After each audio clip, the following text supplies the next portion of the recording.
Each year, Microsoft Research hosts hundreds of influential speakers from around the world, including leading scientists, renowned experts in technology, book authors, and leading academics, and makes videos of these lectures freely available.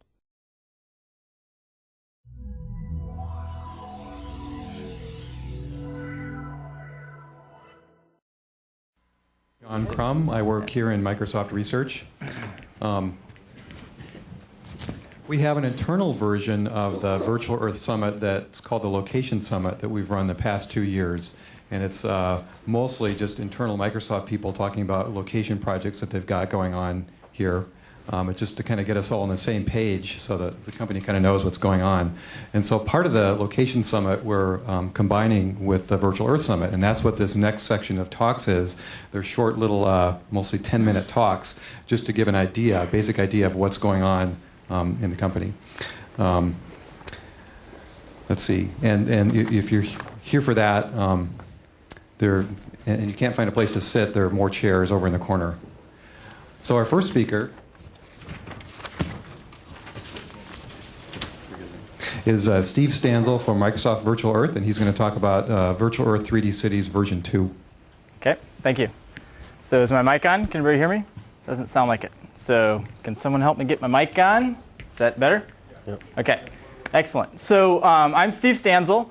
Unlike maybe the presentations you saw yesterday and a little bit this morning, I'm not here to present my own work. I'm here to present the work of literally hundreds of people. And if I look around the room, I think about Franz and his founding of Vexcel and decades of research in imagery and 3D reconstruction and camera and sensor design. I think about people from the V team here with Florin and Duncan and Jason and Conrad. There's a bunch of people here in the room that actually represent some of the work that I am going to show. And I was asked to say, what are we doing in Virtual Earth around 3D, and how are we using imagery to recreate a 3D world, and do that all in 10 minutes. And a little bit of an impossible task, but I think I decided it's a visual tour. So what I want to give you is just a little bit of a flavor for what we have currently in Virtual Earth, and maybe a few teasers of what we have coming up.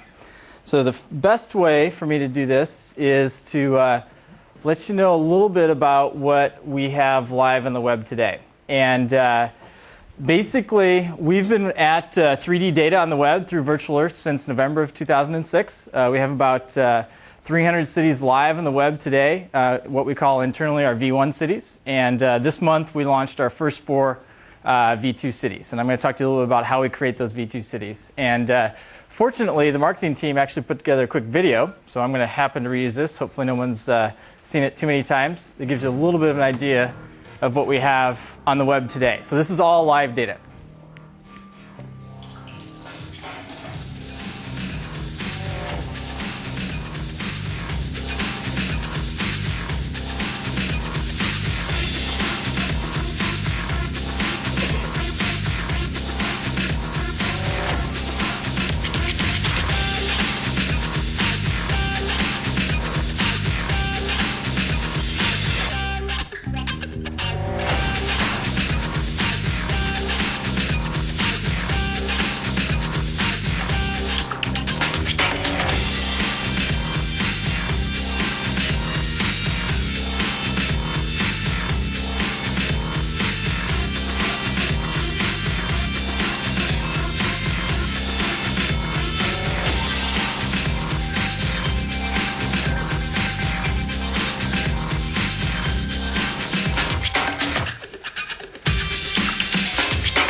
All right, what do you think? Like it? So that's a lot of blood, sweat, and tears for us. Oops, we don't want to watch that all 10 minutes, do we? Although I could. Maybe the rest of you wouldn't want to. So, like I said, I represent a bunch of different teams. I come from the team in Boulder, Colorado. We call ourselves 3DI, and we create both some of the 2D imagery and all the 3D imagery for Virtual Earth. The Redmond VE team is clearly very instrumental. You're going to hear a bunch of talks over the next 2 days from that team. And then also there's some individuals here from the Gratz team that do some of the core research. So what I just showed was a little bit of a very quick visual tour of what we call our V2 cities. This is a quick explanation of how we think about that. In the last year and a half, we've moved from the ability to create a city from this aerial imagery to this increased realism that we have in our next step. And it's just the next step. We see many steps kind of going forward. So we currently have building geometry because of the limitations of bandwidth to the client and performance at the GPU and other things that we're doing 2.5D buildings, just straight 2.5D facades. We're using textures in the past just from aerial cameras that the Vexel team has created. And in the future, we're moving forward with a combination of aerial cameras for geometry and oblique cameras for texturing. And that's why you see some of the greater realism in the 4 cities that are live on the web today. We had building density in the past. If you've looked at Virtual Earth in the past, prior to 2 weeks ago, we had a building density of 2 to 5, 6,000 buildings per city. And for those first 300 cities, and now we're getting in the neighborhood of 100 to 150,000 buildings. And so because of the great work that went on with Franz and Conrad and Jason and others, we have the ability to automatically reconstruct these buildings in a way that is getting us closer to true realism. And the orthos, we've gone from a traditional mapping ortho to true orthos with the ability to do all the geometry. We're able to turn our orthos into true orthos, standing all the buildings up exactly on top of their footprints. And we're actually, as a byproduct of the need to recreate all these cities, we have the ability to get a very high resolution 1 meter DEM. And on top of that, we're adding trees, another nice little thing for visualization that you saw as a part of that. I am going to give a very, very quick demo. Do I have just 3 minutes left? Is that right? We must have started late. 5. Great. So I'm going to give a very quick demo. How many people have used Virtual Earth in 3D? As I expected, many, many people. How many people have seen the 4 new cities that we have? We have Vegas, Denver, Phoenix. Excellent.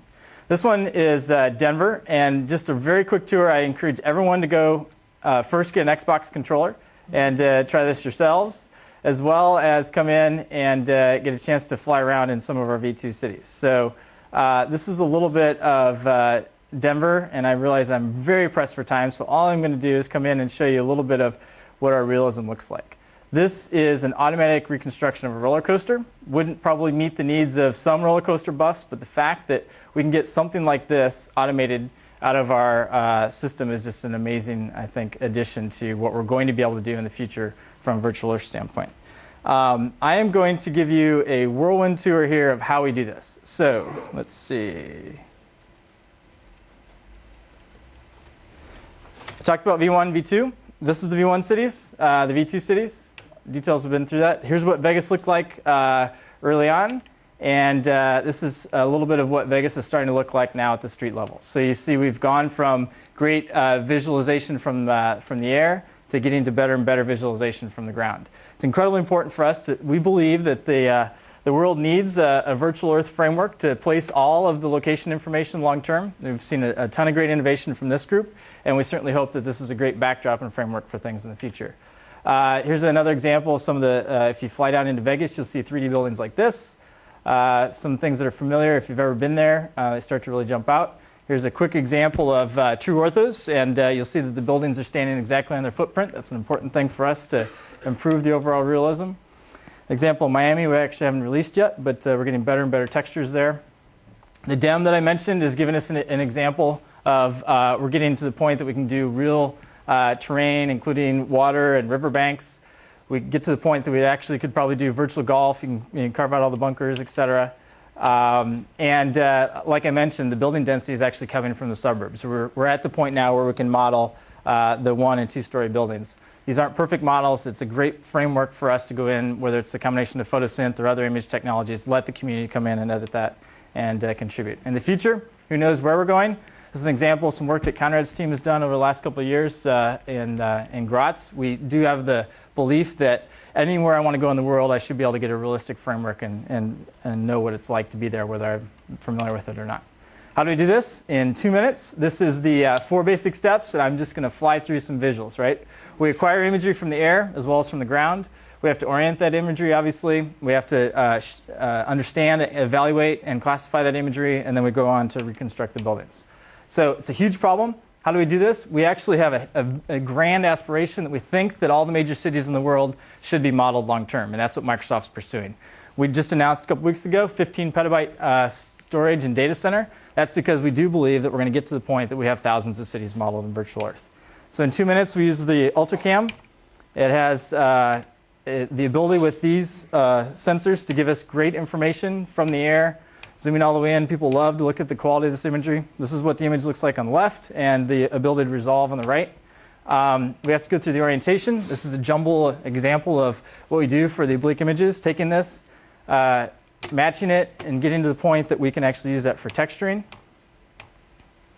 through the bundle. This is an example of Boston, after we've taken all of our aerial imagery and all the tie pointing that ties that all together. Gets us to the point that we can start to do understanding of that imagery through a combination of the pan as well as the color imagery.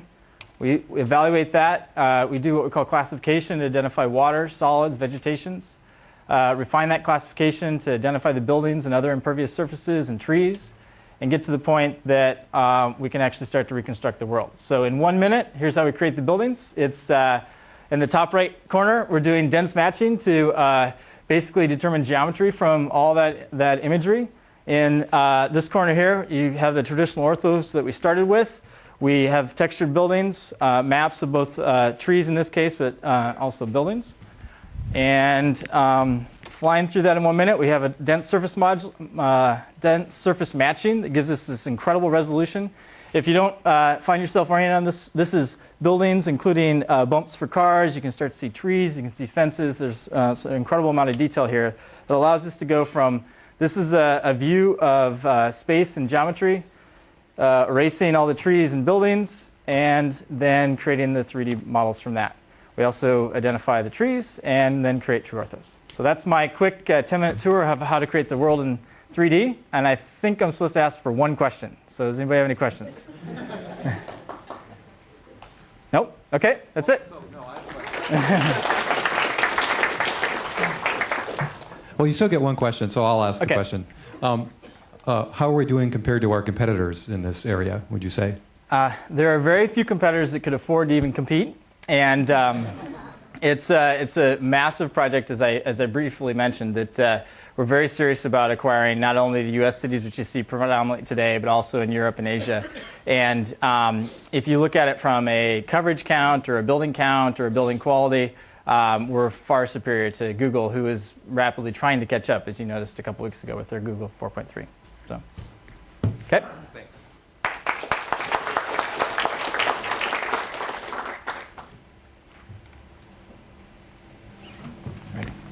Cool.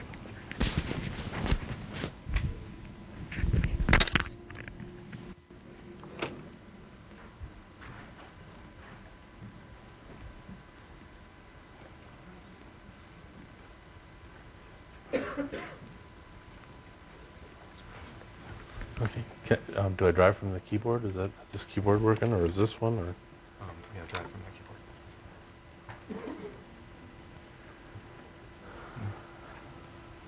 I don't even know how to show a slide in this version of PowerPoint. So thanks, Steve Stanzel, for going so fast through that. I appreciate it. So we stay on time. Okay, how do I do a slideshow in this version of Outlook of PowerPoint? Oh, oops. I touched it. All right, thanks. Sorry. So our next speaker is Steve Schaefer, who's a principal researcher here at Microsoft Research.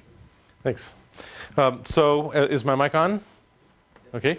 I'm going to be talking about the modeling that I'm doing inside of buildings. You've just seen the outside of buildings. So what I do looks at the inside of buildings and is not oriented towards what you see in a lot of the research literature, which is very flashy, high realism, 3D, and so on. What I'm looking at is the industrial grind of how do we take a facility like Microsoft with 400 properties and turn that into a computational model, which is not going to be a high-res 3D art on the walls kind of model. It's going to be something that looks much more gritty than that, but has a lot of practical business value. And there's a lot more on the slides that I'm really going to talk about because I thought people might, if interested, look at the PowerPoint and see. But here's an example scenario where we have some rescuers who are coming to a building. So there's map issues about getting into the building and federating from the virtual Earth map down into a private map. You have a private map starting at the campus level and then the building level and then within the building. And there might be different routes that you follow depending on different credentials or capabilities. Somebody pointed out if you have an axe, that also will get you in this door.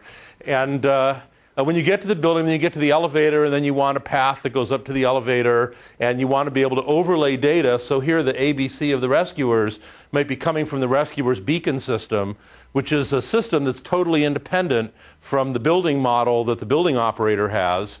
But somehow you want to put those two together in real time, and then also give the rescue commander the opportunity to look at sensor data, maybe pop up a live image from a video camera or a temperature reading or something, so to drive that building model interactively, just as the building operator would do. So there's a lot of map federation across different maps as well as different systems that you want to do for that scenario. The deployment model for the facility map framework goes something like this. You start with your CAD drawings, and what I do is I start with Visio, which has the ability to import from AutoCAD. Everybody can export to AutoCAD, so you can import that into Visio. And then I have an editor in Visio that you use to attach metadata to the drawing stuff that you have there in Visio. And there's more steps up there. If you look at Microsoft, there's actually a step before that Visio step where they have what's called a CAFM system, a computer-assisted facility management system. And then I take the output from that, actually. But anyway, you annotate it with this editor, and that creates a Visio drawing that stores all the metadata. And one of the abilities then is to click a command and export that into an XML schema. So you can have an XML file that corresponds to that Visio file, and you probably have a bunch of those for a given enterprise facility. Then if you have an asset database, you could either take a snapshot of that as the XML, or you could, for example, write a web service to wrap around it to provide access to that data. And if you have real-time sensors, you'd probably surface those through a web service or perhaps a SQL model. I don't have a SQL piece built yet. I do have the web service piece. And for a small organization, that might be all you do. For a larger organization, you have to worry about deployment and versioning and things like that. So here's a little screenshot of the editor. This is a room detail where we've got a bunch of computer racks. And this is actually an architectural mark that means there's a cross-section. So for each of those computer racks, you could swing down and see it in a front view. And this mark here indicates a front view of the whole bank of computer racks. And then there's routes that were drawn by dragging in shapes from over here and adding the metadata. There's what one of the metadata windows looks like. So the route pieces are added here. Here's a little connector to connect out to the floor plan for that floor of the building. And then to build an application that consumes all that, there are map providers. Now, this is very much like a Metropolis drawing, except it's just a different system that accomplishes a lot of the same purposes in a very different domain. So here's an XML provider. I have the web service provider. I haven't done an FTP client or a SQL client yet. And then there's the object model that gets populated. And then there's a set of engines that sit on top of that. So all those things are exposed to the application, so it can drive any of those functions. And by the way, there's also a UI piece, so that if the application wants to use my UI, they can, and then other bits and pieces to make a whole system. So here is a little screenshot from the UI testing program that can get the map from different sources. And here's a little building map. There's some people data overlaid on top of it. That data actually comes from a spreadsheet and gets read in and converted into the format internally. And then this right-click menu that has a lot of options for zooming and showing the inner and outer maps and going up and down floors and overlaying things. That's built into the user interface piece in the SDK. So there's actually no application code here at all. The application just says, take this thing and point it at a file, and the rest is all built into the package. And then this is a tree view that mimics what's happening there. So as you add overlays, they get added into the tree view, and you can click on things and say, show me where this one is, and so on. So there's a bunch of features that are shown in the right-click menu. Some things not shown is the cross-section maps going up and down floors. If you shrink the thing down for a mobile device, then what happens is the detail goes away. The icons go away, the labels go away. You see just the room outlines, but where there are people, the room gets colored green. So you can see that that room has people in it. You just don't see all the detail. And if you click on that room, then you get to see what's inside that room. So there's actually a different format for small devices. And, I should say for small images. So if you're showing it on a mobile device, you would start with that small view. And if someone wanted, they could zoom in and see this view. If you're showing it on a big device, then you probably would start with this view. And by the way, if you make your window small, it'll shrink into that. Because the description of those different views is in the data model. It's not in the application itself. all of the system is designed with regard to what I call promiscuous applications. That's a term sometimes used in ubiquitous computing to mean that you have a piece that you carry with you that can mate with many different systems as you go traveling around. And in the case of location-based applications, again, public maps or outdoor maps, you don't have to worry about this. There's one external world. But when you start talking about interacting with private location data, there's a different private location data for every place that you go. And so somehow you want one system that can mate with all of them if you want to build an app that you can carry with you. Otherwise, you have to use dedicated applications that are different for every different location that you visit. So a good example is MS Space, which works fine at Microsoft, where all the data has been prepared for MS Space, but you couldn't use MS Space anywhere else. If you go to Boeing, MS Space is meaningless because the data isn't in that format. So the idea of promiscuous applications is an application that you can run more or less anywhere, and the key to that is having some standardization, and I hope that ultimately the work that I'm doing will point the way towards that.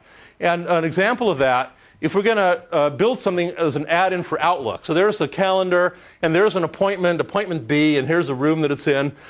It's in a well-known facility there called the Sampler, which is my little test data, and there's a room number. So you can imagine that your location would be Microsoft:115/2186, and that's enough information. Somewhere on your system there's a thing that says Microsoft and gives the pointer to the Microsoft file, and then the rest of that string can be interpreted in that file. And so let's say you're collaborating with somebody at Boeing. You could have Boeing as another location, Boeing:whatever, will get sent over there. And so then this is a little thing here. You hit that button up there called Go Planner, and this thing pops up. So this is a window that shows where this appointment is. And then it has tabs here, the travel from the previous one to here, and the travel from here to the next one. So this is very reminiscent of the Leo thing that was built here, where it was a virtual Earth portal for Outlook as an add-in. And so this is the same kind of idea, but it goes inside the building. And when I'm done with it, it'll be able to do things like show you a route that goes through this campus, through this building and campus, onto the street network through virtual Earth, and then onto the other campus and into the building there. And then you can change where the appointment is. At some point, I'll be building something here to help you pick the conference room. And there can be reasoning here because there's a whole path planning system behind it. We can do reasoning about what are the conference rooms that are closest to the participants, and not just closest to their offices, but closest to where their previous meetings are, so that we can actually plan the travel at the same time that you're picking the conference room for the meeting. That's assuming you have more than one choice, which, as we know, is not that common around Microsoft, but anyway, and then this is what you get if you click on that tab that says show me the travel from my previous appointment. So there we are. We just have to go down the hall. But anyway, we'll do at some point some time modeling and other things in there. So that's the idea of the facility map. There we go. Of the facility map framework. Some of the things that are on schedule for the future, more work on map registration. I have a new path planner algorithm, a little variation of A*, that I think is more suitable for doing buildings on a campus and not looking at all the buildings you don't actually need to look in. Building the bridge to virtual Earth, the mobile client. Doing the real-time update is not there yet. The web services are there, but not the real-time update of the map. And then building shells for various existing components. And then deploying the Go Planner. We'd like to do that. And then with real estate and facilities, I'm doing work on how we actually take a Microsoft building and campus and build the model. It's very challenging. And the Atlas project is to build a model of all the 400 properties at Microsoft. Then we need shells for the RFID server and other things. And these are some standards that are out there. And eventually we'll build bridges to all those. So that's the facility map framework. And the idea is to sort of show the way. There's some interest from our healthcare group. Basically anybody that I talk to that works with modeling the insides of buildings is interested, even though it's not a high-tech 3D whatever. But it still is a very useful system. And we'll see where it goes.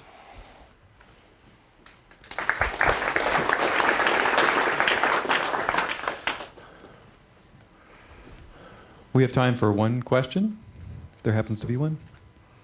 Okay. What do you think about using a PDA instead of a notebook to do the, sorry. What do you think about using a PDA instead of a notebook to draw the map on? You mean to draw the map or to right. see where right. you're going next? Because in your tools you are using the visual to right. create those objects, but in a real scenario, you are going into a building and you you may not know you may not have the floor plan, so you may go around the building and do the drawing some objects. So let me see if I understand two scenarios here. I think this is a very important point. Okay, scenario one says that you walk into a building, you know nothing, so you're going to walk all around that building, presumably drawing a floor plan as you go. Okay, scenario two says there was an architect who built this building. They had CAD drawings. The building creators advertised a version of that data, which you, through your 802.11 connection, can pick up. So when you walk in the door of that building, you see the map right there. Okay, which of those scenarios do you think is yeah? You think that? Okay, I'm less interested in that scenario. The applications that I've looked at are almost all taking place in commercial buildings and enterprises where CAD models exist and where there's a tremendous amount of leverage to be gained by using that already existing data. I realize that it's possible to get that data through sensors as you wander around or through people making sketches, but I am not a believer that that's going to be a practical solution for commercial buildings. For your home, I can see doing that, but probably not for any sizable building. Thank you, Steve. Yeah.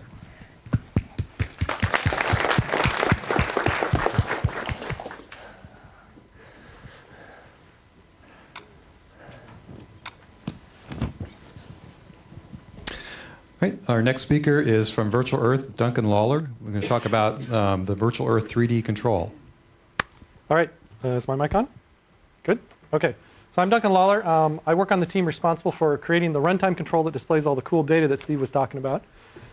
So my job is to take all that great data and get it down as fast as possible, although my boss tells me it's never fast enough. So at the beginning of the project, we kind of took a different tack. Rather than building a standalone application, what we developed the 3D control as is an interactive component that can be used in any number of applications. So we've obviously developed an application around that, the Live Maps website that uses it, but really it can be used in any application that you want.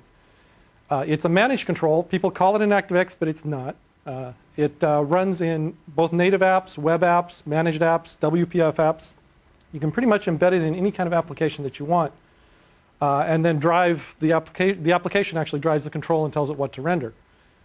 So it's as flexible as we could possibly make it, but we realized that, well, that may not be flexible enough. You like the way that we render our 3D data, but you just want to add some of your own data to it, or maybe you want to change the way the rendering works or add some special effect. So what we did is we created a plugin model. Now, being managed code, we have something that we can do that other people really can't, and that is we have a managed sandbox that we can execute in. Once the 3D control is installed, what it can do is it can dynamically download completely untrusted code from the internet. It loads it up in what's called an app domain, which is restricted in permissions. And so we know that code can't possibly do anything dangerous. We expose to that code a set of interfaces that we know that are safe to call, and the code can only call those interfaces. So that means there's no install time procedure at all. If you're running in a web app, you can load up our 3D control in that web app and then have your code load up inside our 3D control and do all kinds of interesting stuff. Well, what kind of stuff can you do? The API breaks down into 3 categories, and I'll talk about each of those categories. Data source plugins, rendering plugins, and controller plugins. When it's loaded from script, it executes in the partial trust environment, as I said. You can also, if you feel like it, you can install it locally. When you install it locally, you can do a little bit more. You basically break out of that partial trust sandbox, and you have full access to the system resources. And although I've grouped these APIs into 3 categories, any plugin can call any one of those categories of API. So the data source, you pretty much want to do a data source when you like the way we render things, you just want to add your own data. And this 80% of the requests we get from people are, hey, I love your data, I just want to put my own buildings or things into your scene. Data source API is what you want to use. For a data source, what you do is you implement an abstract interface that we define. All you have to do is override a couple functions, and your data will just start showing up in our scene. If that's not good enough for you, if you want to do some of your own custom rendering, we have an API that gives fairly complete access to our rendering pipeline. It allows you to do all kinds of special effects, animations, whatever you really want to do. And of course, being part of another application, we realized our control model may not be suitable for all applications. So we allow you to override our control model and change it to do what you want. So a data source, the interface that you implement for a data source, you can think of it as a big spatial database. We will issue a query, and I'll pull up a diagram how we do that. As the virtual camera moves around in the 3D world, we'll decide, hey, we need to load some data in this particular area. And we'll query your data source interface and say, hey, data source X, give me back data that you have in this area. You can return 2D type primitives that will just lie on the surface. You can return 3D geometry with textures. You can return imagery that gets draped over the DEM. Whatever you return, we aggregate all of that, and then we create graphics objects out of that and display that to the user. All this happens asynchronously in the background, so as the camera's moving around, it's simultaneously issuing queries, processing the data, and then eventually dumping that into the render thread. The control manages, all of the memory, so it'll query your data source and get your data back, and then keep that in memory for a while. And as the user moves away, it'll handle throwing that out for you. So you have to do very little to get your data to display. That was the goal because that's a primary user scenario. If, on the other hand, you don't like the way we display data, or you want to do something that we don't do, you can create your own rendering plugin. The API, it's very similar to any 3D rendering API that you've seen before. It's just we have to do very, very careful validation of the data before we display it, because access to the graphics hardware, it's a fairly privileged operation, and we don't want untrusted code necessarily partying on your graphics driver. But you can examine any of the steps that we do. Our rendering pipeline can be thought of as a series of steps, and each step executes sequentially, puts stuff into the render queues, and the next step can look at what's in the render queues and pull stuff out. So for example, if you didn't like the way our sky looked, you can yank out our sky step and put in your own. If you wanted to display the stars, the realistic stars, you could put in a new step that displayed actual star positions. If you wanted to take our buildings and color them purple, I've seen a plugin that does that. It looks at the buildings that we've put in the render queues and says, no, I want to change some attributes on those. If you don't like our final render step where we render to the screen, you can output to an off-screen buffer if you felt like it. So we have a lot of flexibility and control that you can do here. For the control model for how things are executed, we came up with a fairly flexible system that we call the binding system. User interface events are what we call events, and they're defined by our control. So we supply a bunch of user interface events. Our control also exposes what we call actions that can be taken based on those events. And then there's a simple XML file that maps between those two. So if you don't like our key mappings, actually in the live control, this file exists on your hard drive, and you can go edit it and change the key mappings to whatever you like. A plugin also has the capability of defining its own events, so it can be an event source, and its own actions that it can take based on events. And you can programmatically modify those bindings. So based on that, you can do pretty much anything you want as far as intercepting user interface events. So let me give you some real concrete examples of what you can do with this plugin model. So has anybody seen the bird's eye in 3D feature in VE3D? You guys played around with that? If not, play around with it. It's a lot of fun. It's very similar to photosynth, but based in the real world. What we did is we took, all of the bird's eye imagery that we have is kind of geo-registered. We know where the plane was, where it took the image. And so we know where the ground footprints of each of those images are. This bird's eye feature in VE3D was implemented as a plugin. So the code that does this is dynamically downloaded off the internet, inserts stuff into the render queue. It actually changes your bindings and user interface at the same time. Most users don't even notice it, but when you click on one of these images, we completely change how the user navigates. Rather than navigating relative to the real world, they're actually navigating relative to the plane of the image. But it's kind of a seamless change, and users don't even really notice it. So that's an example of one that does a rendering plugin coupled with a bindings plugin. And so the next one, as an example of this, is those cool trees that are displayed there. That's a data source plugin. So that piece of code got downloaded dynamically to display that data. The data source plugin, the advantage of doing this for ourselves, by the way, is let's say there's a bug in this code. We can update the plugin, and we don't have to reinstall anything on the user's machine. So it's a big advantage for us. The last example that we have in production right now is the community model plugin. So when you publish when you're using collections and you're putting together your 3D models, those are displayed by a data source plugin as well.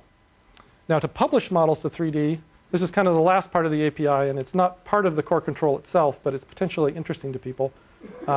We have a library that allows you to publish 3D models to collections, and that's what the 3D VIA tool uses to publish its data up. So that all of this stuff, right now, it's actually out there. We've implemented all the code, so if you install the 3D control, you have this on your hard drive already. We just don't have the documentation ready for it yet. So that's one of the things we're going to be working on in the next release. We'll have the documentation available so people can actually start using this without in-depth programming knowledge. So I'm going to hop over real quick here and show you a couple of real quick demos of how this stuff works. Let me fire up one of these plugins. I've only got time for a couple. data source, geometry, actor data source.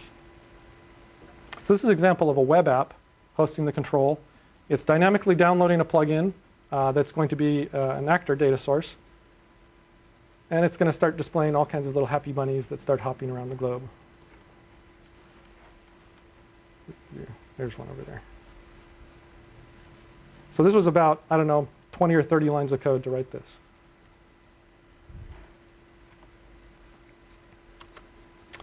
We've got an example of, let's see here. This is an example of the 3D control being hosted in a simple WinForm app. So again, about 20 or 30 lines of code. You've got it hosted in the WinForm app. Make it big here. There it goes. There's all the 3D. So basically, you can leverage all the hard work we did to make all this terabytes and terabytes of data available in your own application. And I'll show one more. Geometry and... Oh, that's the one I showed. Geometry and binding. I believe this is an example of we're changing the bindings and we're just using simple 2D geometry to place geometry. Oops, So you can add 2D geometry really simple. All right, I think that's all I had. I'm right about on time, so probably have time for about one question. Thank you.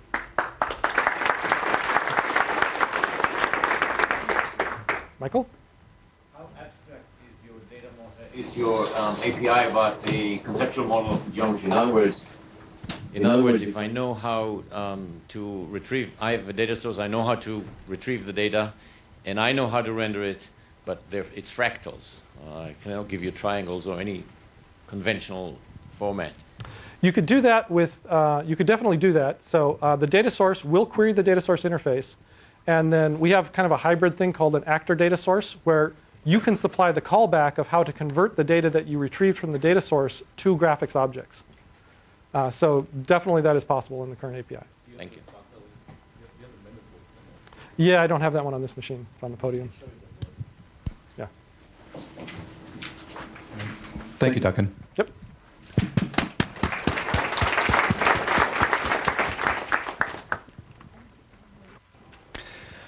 So this next talk is a result of a challenge. I sent an email to the Virtual Earth team and said, can anyone over there demo the 10 best third-party Virtual Earth applications in 10 minutes? I think that's a hard thing to do. And it can't be done. We're only getting 9. So yeah, Roger Mall sent me an email right away after I sent out that challenge and said, I'll do it. Oh. But then a few days ago, he got mysteriously called away to a business trip, so he couldn't be here. So that challenge has been handed off to Mark Brown, who's also from Virtual Earth, who's been madly trying to get his demos. I'm actually using Mesh right now to pull a video I forgot. Okay. It's sitting on my desktop right now. So we'll let that go. And then, so hi, I'm Mark Brown, product manager on the Virtual Earth team. My job is twofold. I'm here to help get developers really excited about Virtual Earth and help evangelize the platform, get them using it themselves, hopefully instead of Google. And then the other piece of my role is to help get our partners excited and going out and creating very cool applications. So I'm going to go through 8, hopefully 9, if I can get this video across the mesh. I like living life on the edge, so we'll see how it goes. So the first one I'm going to show is an application written by MSNBC.com called Bridge Tracker. And if you remember, some time ago, there was this whole stink after that bridge in Minnesota collapsed. So, well, look at this. There we go. Resolve that. So these guys went and pulled all the bridge data from the Washington State Department of Transportation and then built this little interactive map using Virtual Earth. And if you can see here, they pull all this data in. I think they're using a KML file to pull all this stuff in. But you can go and check out all the dangerous bridges, if you happen to live in downtown Seattle, that you have to drive to get all the way to work every morning. So if you want to feel good about your commute, maybe take a boat. The second one I want to show is a company called John L. Scott. So we do a lot of work in the real estate industry. As you can see, it's very much a natural fit to use a map to display what properties you have for sale and then to find out where they are. So these guys did some very cool work. And what they did is they created this little neighborhood wizard. So what you can do is, let's say I want to live somewhere between Juanita Bay and downtown Kirkland. So what I can say, and I want to just kind of be along the water here. So what I can do is create a little polygon right here, and they're just using our shape objects. Whoops, I don't want to cancel that. And then I can just get the homes within that area. Right now, that's a good thing, given that there's a lot of houses for sale right now in the market. So if you can narrow it down a little bit, definitely a very good thing. And so they've just got a little bubble right here. You can get a little, I guess that's a view from the property rather than a view of the property. Some basic information, and then you can click on property details. The second one I want to show is a partner application. So we do a lot of work with the SRI. If you're not familiar with these guys, they are the 800-pound gorilla in the GIS space. They really like our interactive SDK, so much so that they created their own that was almost identical to what we've got. So what I'll do here is I'll run a little thing, querying data using a buffer. So what they did, you've got a little thing here. I can point that center point there. And what I'll do is I'll create a 300-foot buffer around it. And then basically querying off that data there, they can then select all the parcels of land all the way around it that touch that buffer.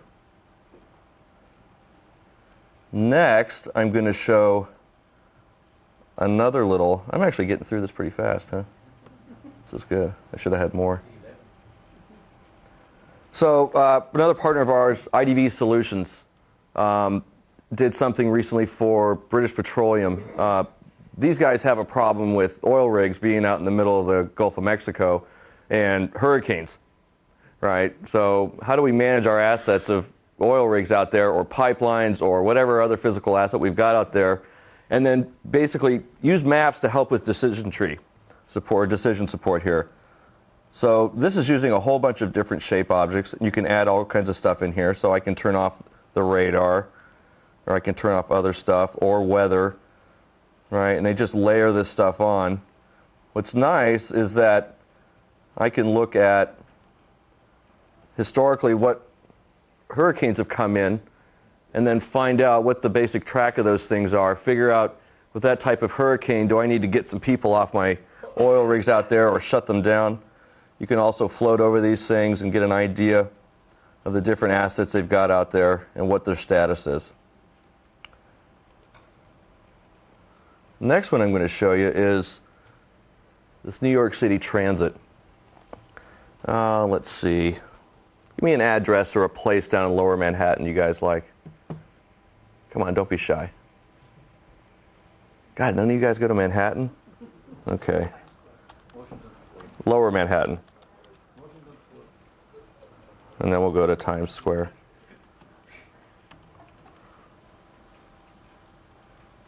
These guys used our Map Cruncher software. Whoops. Yes. Northern end, no. I want the southern end. There we go.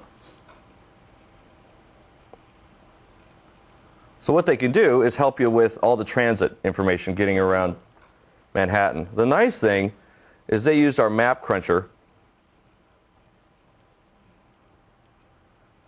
application. Where is it? Well, there's that. Where's all the transit routes? Okay, well, New York City's having a little issue here today. In short, what these guys did is they used Map Cruncher and then basically overlaid all of the bus and trains around Manhattan right there so that you knew exactly how to get to. Here, let's try this. Nope. Okay, and I've got 5 minutes. Another example of Map Cruncher here is Portland Community College right here. So these guys took a rasterized image of their Portland Community College campus and then just simply laid it right over. So now you can get an idea of parking structures, the names of buildings here. They've got a very difficult to read legend right off of here. I don't think they thought that one quite through. This is very interesting and I think usable. And when I talk to students a lot, I say, this is a great example of how you could use our software and our map cruncher to go do something cool. This next one, any of you guys ride motorcycles? No, no? Are we all into motorcycles here?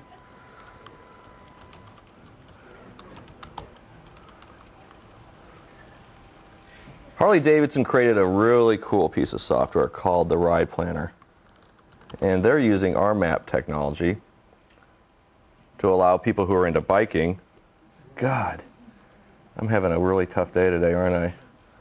Let's go to, let's go down south.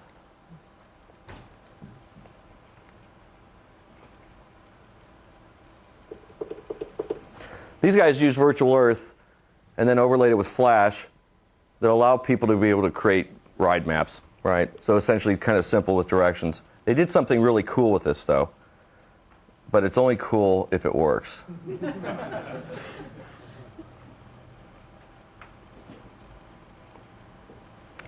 Okay, well, I guess I'll just tell you. So what they did was they allowed users to go in and then essentially drag your routes or drag the waypoints or create different waypoints on the way so that you could change your route any way you wanted, right? Which is something we can't do with the core platform right now or the core control. You've got to build that in. The other nice thing they did is they said, it's cool to pay for this stuff to help our users, but why not monetize it at the same time? So the other thing they did is they wrote a deal with Best Western for hotels, so it'll pop up Best Western hotels anywhere along your route there.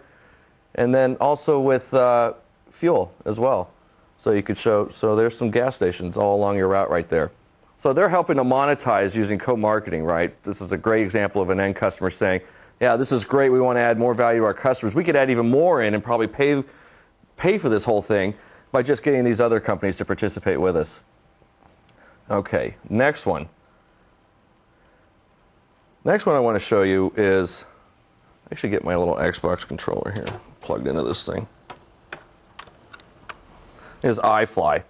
These guys created a little application. Is this thing going to work for me? There you go. To allow you to track flights.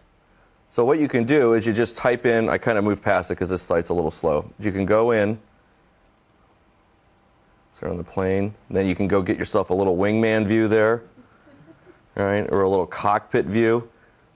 The nice thing about I guess not nice thing about this demo is that this thing isn't really very interactive. This planes move a little too slow, so I tend to speed them up a little bit, But it's a really cool use of our Virtual Earth platform and the 3D capabilities in here. And that's my last one, unless I've got this.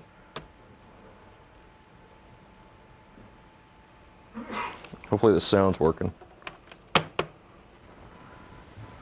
For the first time ever, a tornado rips its way through the heart of downtown Atlanta. This was how the radar looked at 10 o'clock Eastern last night. Winds registered at 120 miles an hour. Let's use News Navigation. So this is our other piece, is using Virtual Earth in media and entertainment. The path of the tornado and the damage. Phillips Arena downtown, look at that facade just blown to bits. Meanwhile, CNN Center, windows blown out. The top of the roof has a big hole in it, as well as Olympic Park. Look at this, 2 65-foot light towers brought down to the ground. Limited access because of downtown. Using our shape object. Uprooted, debris everywhere downtown. The police are rerouting traffic. They will probably do so. More shapes. A couple days ahead. Meanwhile, the SEC basketball tournament was being played at the Georgia Dome. They sustained damage over there in the roof, so now it'll be played right over here at Georgia Tech University. That arena only handles push about pins. 9,000 fans, so family, friends, and credentialed people will be the ones that get into this event. Fans that won't get in, well, they'll get a refund. The game starts today at noon. So these guys, Weather Central, have done a lot of great work with us, and essentially what they do is they sell as a package this stuff here. So if you got a news story, breaking news story, you can go in, you create the push pin, little information pop-ups. You can create polygons around all that stuff. Obviously with the weather maps, the same thing as well. AccuWeather is another partner of ours in this space as well that sells a platform using Virtual Earth in there so that you can, and in fact, they're even doing cool stuff. So they'll add in rain and snow, and Duncan talked about replacing the sky. Well, these guys are replacing the sky so that when you go and you look at a city in 3D, they're actually throwing snow in there or clouds in there or rain in there. So that's it. I'm all done. I got 9 out of 10. So.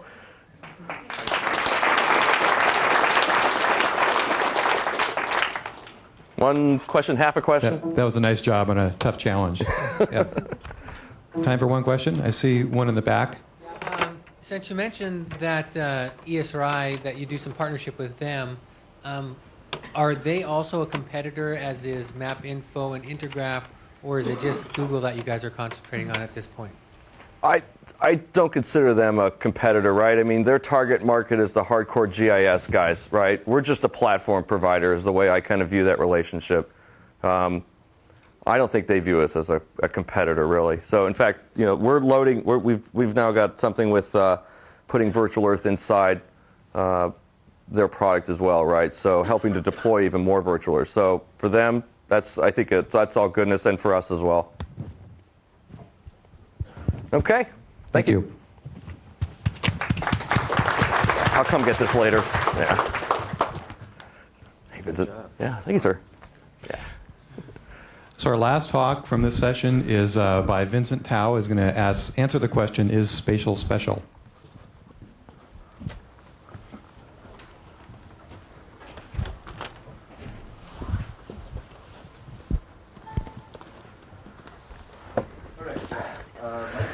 Yeah, it's hard with online stuff. I think my mic is still on.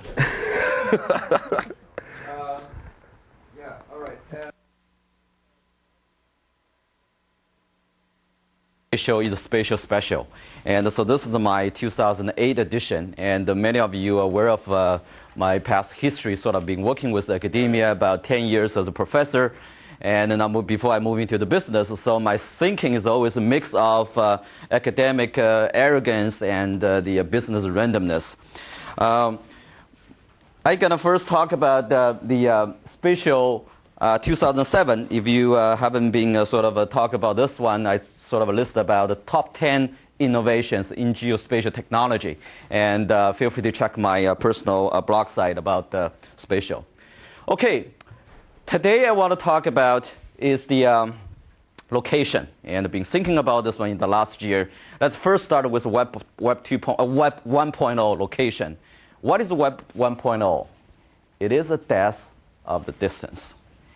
And the web is very much transparent. There's no location sort of a concept in the web there. And the social networks are really independent, the distance, and we can communicate over the network regardless of where you are. And e-commerce, no restriction to the location, and that's the success of eBay, Amazon. You can sell stuff all on the web, regardless of where those books coming from or the things is coming from. So this is no restriction to the location. And also, the search is really the universal. You can find the stuff over the web, and you do not pay much attention about where those material, those documents, those companies, where they're coming from. You can do business with them. This whole phenomena is really about, we call the death of the distance. Now, Web 2.0. What is Web 2.0? And my view of it is actually emergence of the location. And the first thing came out is we just still realize that actually web itself physically is still spatially organized, IP address, stuff like that. And the people start to really crunching those IP address, people where you're coming from, to start to analyze those BIC, I would call the business and the consumer intelligence data to understand where they're coming from. Actually, many of those companies, including Microsoft, done pretty good job in terms of analyze those data sets. And the local search now gets really hot. And the mapping, virtual verse, the stuff that will come from, you find, wow, that's really hot stuff now. And location-based advertising, I just mentioned about that. And we start to see many of those, the location-based advertising and the targeted to the audience. For example, Yahoo's Panoma program has been built for the last 2 years, and one of the primary driver is actually location. And air commerce started kicking out. And we eventually find out 80% of our business is actually just about your 5 kilometers of your proximity. And you're just looking at the stuff you buy, you shop, and these days, where from? Just from your proximity. We start to target those long-tail small business. That's what we call air commerce or local commerce.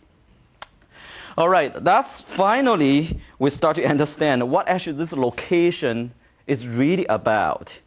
It's about something we call it's a dimensional index to organize the information. Google and others always talk about, I like to organize information universally, your data. But looking at those data content, the location is just one-dimensional, a view of that. It's one slice, or in other ways, indexing of it.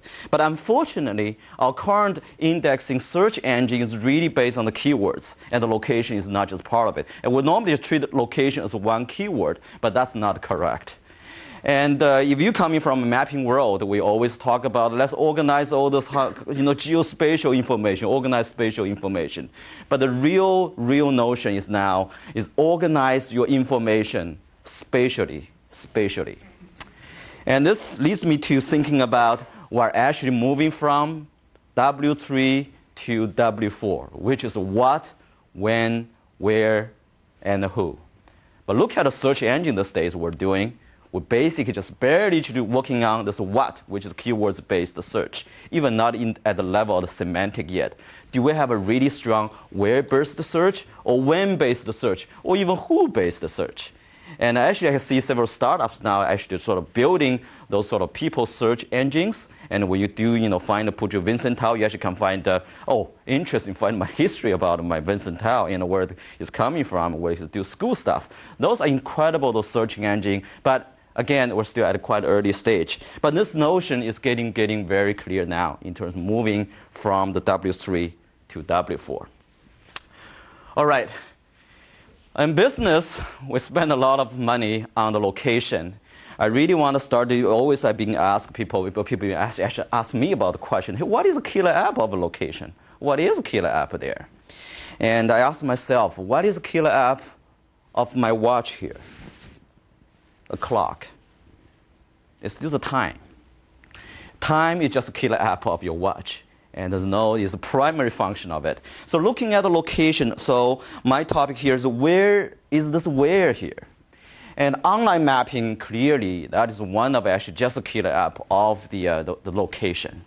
But if you're looking at our major activities, or we call the entry point of all of us here in the online world, is about a search, it's about a portal, it's about community, which is social networks like Facebook, MySpace stuff, and entertainment and gaming, commerce, like eBay, Amazon, those shopping sites, and communication, like Hotmail, Messenger, all the stuff, email things. So basically, they're just about those 7 entry points.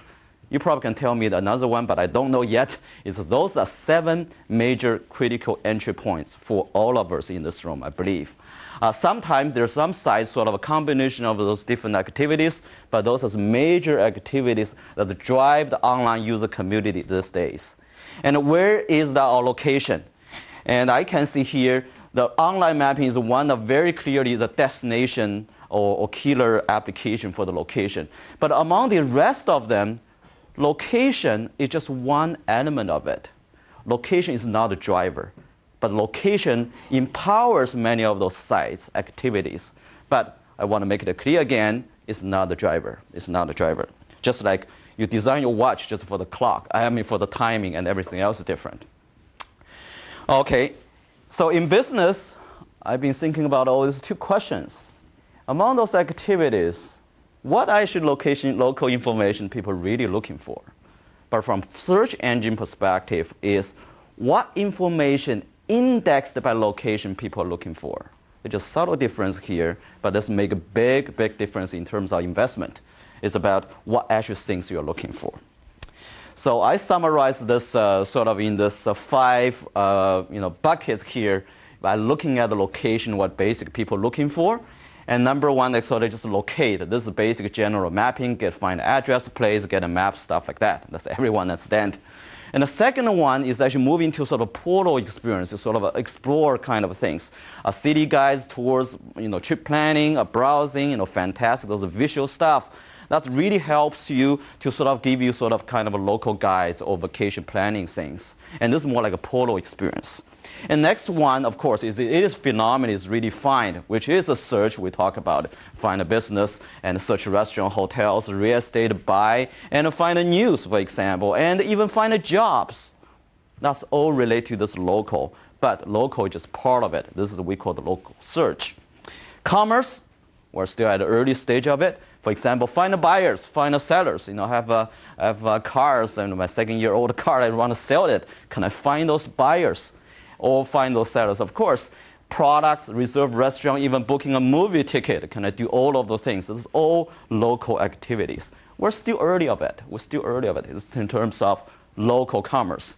Community, well, even early, for example, shared my favorite fishing spots. I want to find the hikers this weekend, go to hiking, or find interest groups through social networks.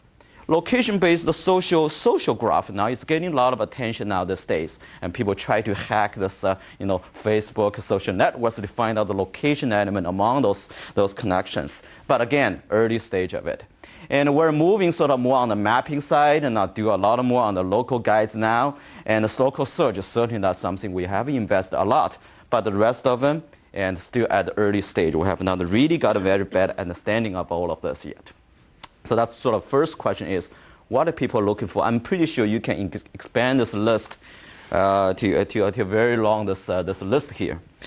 The second question to me is how actually people look for those information. Of course, I'm talking about online world here. And this is our study, many of you are interested. This is more on the business side of things. If we're looking at the business, we're really interested is about people queries. We use the term queries. Basically, how many times you want to search, you want to find those information. Is that something you want to do on a daily basis, on an hourly basis, or just weekly basis, for example? So based on our market study here, and people find information still from sort of yellow page, newspaper, or all kind of those sort of traditional media. That's still about 21%, and which is no surprise to me. This is, of course, U.S. situation. But you can see the annual growth is actually declined about 0.7% now. But looking at online world, which is a PC query, that's basically you go through the PC and go online, and to find those local information, as I mentioned about like jobs, movie, all those local stuff, it's about 50 billion queries. 50 billion queries. Again, this is monthly queries. And the growth ratio is about 22% on the website. And but the whole piece of this pie here, you can see this chunk is about 71%, which is very large. People go online to find those information. How about voice? That's still sort of many people used to that. It's just basically 114 or 411 in some countries. You sort of try to find those local information and use the 114 services. And that's still about 5% using the phone. And the phone data now is coming. Basically, you use your mobile phone and go online and try to find those local information. And that's still at the early stage, sort of 2% right now you're looking at. But the growth ratio is just incredible, 71% through the phone, through your data plan. In-vehicle is coming. In-vehicle. People start, because many times actually you try to find those local information in the vehicle. For example, you have an appointment with your dentist, and when you drive to the dentist's office, you suddenly, wow, where is the office is located? You sort of get lost. Then you really need to find those information and from those local. Or you are hanging around, you want to find, hey, where's the closest movie theater? I can kill my time for the next half-hour stuff. So in-vehicle, but now it's still at a very early stage again, 1%. Growth ratio, 20%. Again, this is the U.S. market, and some international regions may have very different view in terms of the entries. But good things for us to analyze those is really to understand how many actual queries we have. Overall, all this local stuff, altogether, now our estimation is about 70 billion queries. If I use our standard marketing model or monetization model, is 1 to 5% of those queries can be converted to click-through, meaning that we can generate anywhere from 50 cents to $5 per query. You actually can estimate how much revenue you actually can generate from doing this local work, doing this local search work. Local query work. Again, let's think about what's Web 3.0. And in the next few years down the road, of course, we have invested tremendously. You have seen on the virtual Earth side building those awesome 3D stuff. What is that Web 3.0? So many versions of it, and myself have many versions. And I just give you one version today about it's a birth of the virtual world, the birth of the virtual world. And imagine that everything is trackable. Of course, that's these days we really want to tag everything, tracking those things. This is actually 1997. Jacob's family, their first a family sort of volunteer to implant the RFID in their body, basically in their hands. If you go through X-ray, you can see here there's a little dot there. That's our RFID tag. So this family basically will be saved. They've been tracked, they've been located, and 24/7 by this. 97, this was incredible. Actually, I was using this slides before, but I thought, oh, this is ugly, and how possible I could have something to embed in my body. You know what? Myself changed my mind. And about 2 months ago, when I did my first operation, which I implanted the tooth in my body, then I found, this is a tooth and implant. A lot of people do the tooth implant, and I find, hey, that's very natural. If you put some stuff there, I would not know why. So I don't know what's going to be in the future. I have no idea. Maybe many of us will change your minds as well if you feel they are safer, if you feel that's better, or you don't have to implant. Maybe there's some other ways to do it. For example, if you have those glasses, you can stick the RFID and you've been tracked, or even part of your phones. So many ways of that. But the notion here is the more and more stuff will get geotagged or geo-tracked. I believe there's a lot of research in this room and the developers. Once things are being tracked or tagged, there's just an enormous opportunity for you to do the business, for you to do the services with the geotagging. With the 3D world, what's going to happen? And people was joking with me, wow, the traffic is a headache. I could not solve the problem. I always joking with them. I say, you know what? I have no problem. I have 3 easy ways to solve the world traffic problem. And the one version of it, I have several versions of solving the traffic problem. One version of it is, of course, related to our 3D virtual Earth that we're building, the 3D world. Thinking about it, if your cars have GPS of it, that's very easy, has some tracking, GPS being tracked. And if the world is modeled in 3-dimensional, if I want to go from A to B, what I need to do, I can use my phone, dial to a service. I say, I want to go to Space Needle, and starting from 3 o'clock, and I want to get there at 3:30, I can remote control your car because the world is modeled, and the car can be tracked. I can just, no need a driver, I can just get the car from A to B. Do we need a traffic problem? No, because everything is managed by this traffic fleet management center, sending the car from here there. So you just make sure you have the right time, get on your car, because the car going to kick out automatically by the fleet management center here. So traffic, no problem, easy solving. And amazingly, that's the internet. I think that just we thought about, hey, internet has been 10 years now, and nothing's fancy, everything's there now.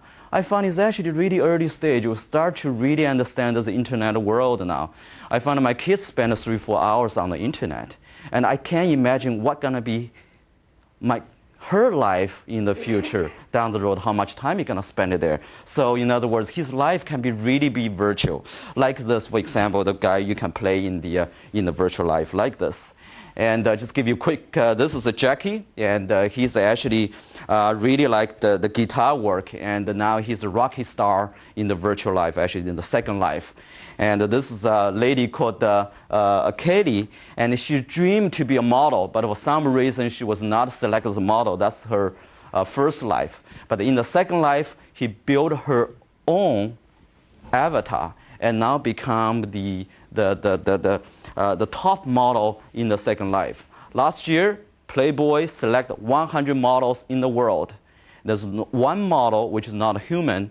That's this digital model actually in the virtual world. So things happen about the virtual life things. And I feel that our investment, and we're still looking at how we actually really can invest the stuff.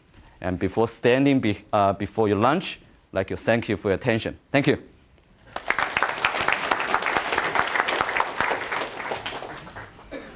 The time for lunch? Question? Well, we'll take one question if anyone happens to have one. There's a lot of material there. Okay. I see one. So what are the hard computer science problems in this vision? Is it just busy work digitizing things, or is there real computing there? It's basically, of course, it's many of those ones. You have seen many of those presentations today. And anywhere from the tagging, from understanding, from search, from indexing. And fundamentally, I think, if you're looking at I mentioned about this 4W theory here, fundamentally is organizing of the data by your location as one dimension. And if you deal with mapping before, we always said keywords is one dimension, and the mapping is actually two dimension, because you have to get your X, Y, Z coordinate with your semantics, all together. That's actually challenging part. We've been doing that for a year, but we actually have no location-based really searching engine been built for that case. Yeah. Thanks again, Vincent. Thank you.